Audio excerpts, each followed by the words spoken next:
Hi, I'm Matt from Wonders, and you're watching DutchScene TV. Hi Matt, how are you doing? I'm doing great, how are you going? I'm doing fine, thank you. Awesome. For this interview I thought I'd go a bit further back than just your latest album, which I usually do in interviews, so I thought let's just start at the very beginning. I was wondering, how did you get into music? Did you grow up in a musical environment or anything? My mom played in cover bands growing up. She played keyboards. My dad didn't play instruments, but I have a musical family. My mom's side of the family, it's a whole bunch of drummers. My grandpa was a drummer, my aunt was a drummer, my cousin Hallie was a drummer, and I grew up as a drummer. Okay. So this is like the first band I've ever actually played guitar in. Oh, okay. Other than that, and drums. Because at what age did you start making music? 10. 10, wow. You and two other guys of the Wonder Years were in another band about 10 years ago. Yeah. Why did you decide to start the Wonder Years back then?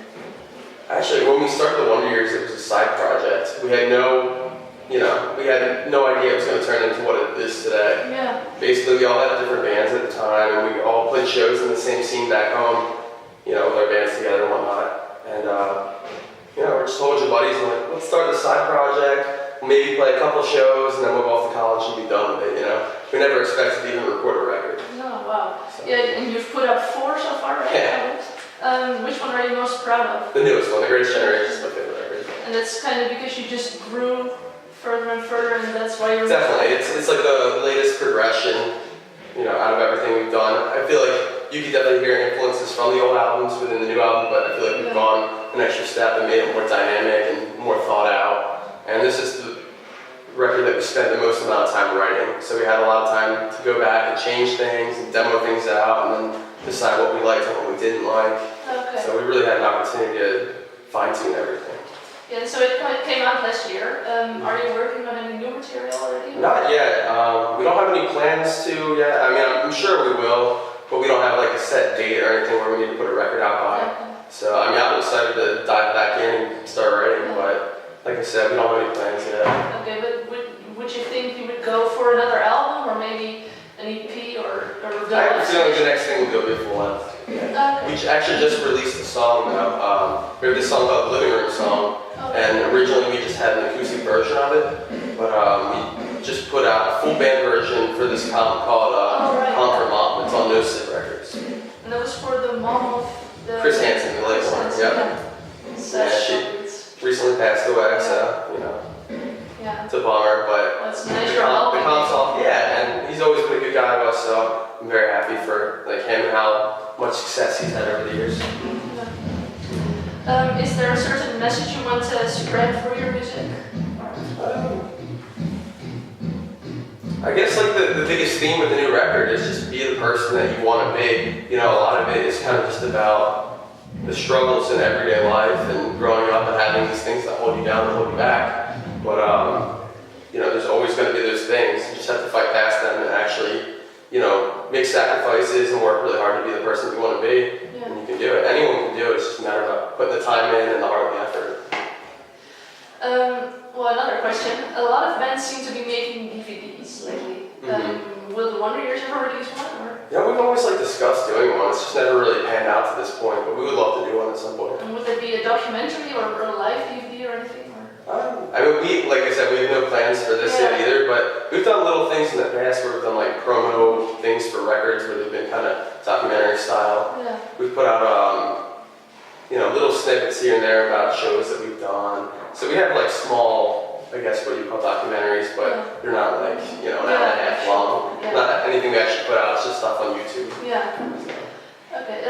You're on tour quite a lot. What do you miss the most when you're away from home? Oh, so many things. I love touring and I love playing music, but there's nothing like coming home at the end of the day and having your bed to sleep in and getting to see your girlfriend, getting to see my family and my friends back home, and just living like a normal life. Just things that are as easy at home as shopping and stuff like that. It's you have to take a taxi somewhere if you want to go somewhere and do something on the road, or it's just a little bit more difficult when you don't have your own mode of transportation, like your own car. But I would say my girlfriend and just having some alone time to decompress is the thing I miss the most about being home. Yeah, but then again, playing shows is pretty cool. Oh yeah, it's 100%. Like, you know, there's definitely great things about both, and there's no way I'd ever say like I hate touring because I don't. I love touring. You know, I would never been able to see half the places that we've been to if it weren't for touring. Yeah. You know, so. And you played recently. Yeah. What was that like? Amazing. Yeah, we played there a couple of years ago, and then we played again this year. And it's one of my favorite festivals. You know, there's just so many bands. Like as a spectator for myself, there's so many bands that I want to go and see. And did you see some bands there? I did, yeah. I watched Brand New, I watched Alkaline Trio, I watched a little bit of Bayside, a little bit of Taking Back Sunday. Who else did I see? Painted Black. I really wanted to see the Menzingers, but they played around the same time we did. Oh, yeah. So I missed their set. But we played with them, what was it, the day before, and I got to see them. So. Or the day after, sorry. Is there a song you don't like to play live? Yes. It's not that I necessarily hate playing it live, we just played it so many times. Melrose Diner is one of those songs. Like, we put out a video for it, so it's a song that everybody wants to see live. We've come back on playing it a little bit recently, but you know, I've played that song so many times, and it's never really been my favorite song. I don't hate the song, but you know, after playing it so much, there's just so many newer songs I would rather play than that. It doesn't get old. I mean, A little bit. I mean, we see you one evening, but you were playing an entire tour with an entire, well, kind of the same set list. I think. I'm not sure. Well, the past two tours we've done 3 different set lists, so we try to rotate it just in case we're playing 2 venues that are pretty close together and people come out to multiple shows, they get to see different songs. But for the most part, we play a lot of the same like hits, you know. We just rotate in like the smaller songs and the more deep cuts, you know. But Melrose Diner is one of those songs, and This Party Sucks is one of those songs. I don't really like playing that song, but we don't really play it anymore. So. Okay. And you're playing Fest tomorrow, which is kind of a punk pop entire with pretty cool bands. Yeah. Are you excited? Or? I am. It's pretty much this tour package that we're touring with now, and then I believe it's real. Well, right? What's that? You took a few bands to the UK or for your tour? Yeah. For this tour, we've been touring with State Champs and All Sorts. So they're both playing the show tomorrow. And then I believe Real Friends. You Blew It. I'm not sure. You Blew It and Modern Baseball. Oh right, yeah. Yep. It's pretty cool. What's the worst thing that can happen on a tour, according to you? I can tell you about the worst thing that happened on this tour. Was it something with the fan or something, right? Some of the band, yeah. When we got out from this tour, we were supposed to have this sleeper van, and we were really excited about it because that way we got to stay out late at night and go to see the town and then just come back to the van and sleep. We wouldn't have to worry about leaving the venue, getting a hotel, and doing all that.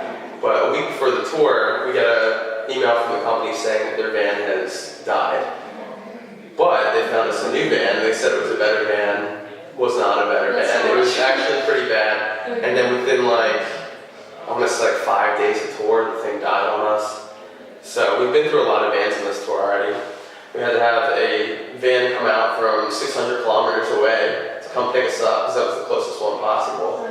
And then we had to cancel a show, and then we got a new van that we used for 3 shows, and then we swapped into another van.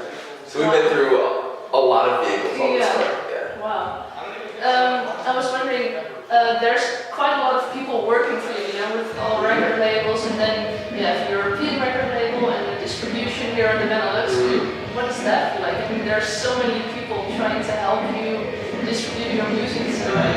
It feels great. When we first started out, we were doing everything ourselves, as far as I was doing a lot of video work for the band, and Suki and Josh were doing a lot of business stuff for the band, and we were all doing interviews, and literally everything that we could take, we would take, If we could get an interview, we could do it. So it's nice to have people actually scheduling these things for us. Now it makes life a little bit less chaotic. It's nice to have someone be like, all right, I've gone through these people, I know these are legit interviews, do these, and it's nice to have people that are actually working your record and have the same goals and want to make it as big as possible and want it to be a great release, It takes a lot out of you doing it by yourself all the time. So, not that I would ever take that back, because it was a great learning experience and I'm glad we did it.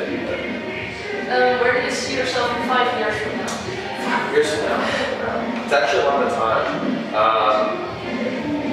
Hopefully still doing this. I mean, obviously bands don't last forever, but I would hope within 5 years we're still touring. Maybe slow down a little bit. Maybe not tour like, 9-10 months a year, but still tour a decent amount. Maybe do like 5 or 6 months a year, and then maybe have a family at some point. That might be a little bit later than 5 years, but in that time frame, Okay. Well, that's it actually. Thank you very much. Yeah, pleasure. Thanks for having me. me.